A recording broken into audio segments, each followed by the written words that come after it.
Hi, so I just wanted to give you a little update on my repair work with the Chavant NSP. And it was going quite well. As you can see, I've done a lot of repair work. I ended up selecting my very first cast. For whatever reason, that was the best.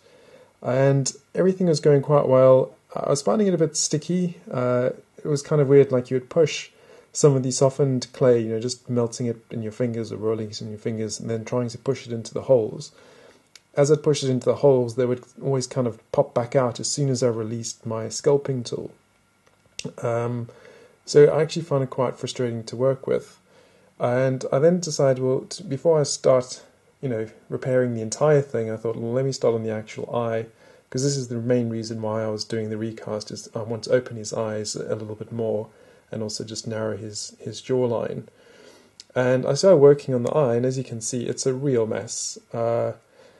I just kept on finding that the clay was sticking to the tool.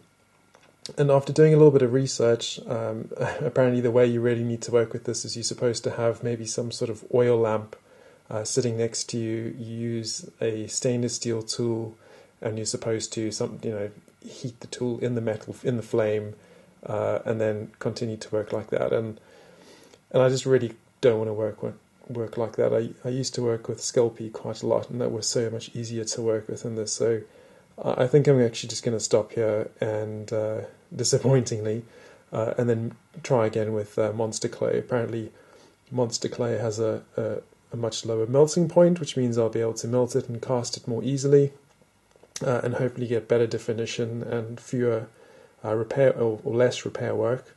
And I'm hoping when I start working with the eyes or that sort of thing on the Monster Clay that it's not going to stick as much, because apparently the Monster Clay is far less sticky. So there you go.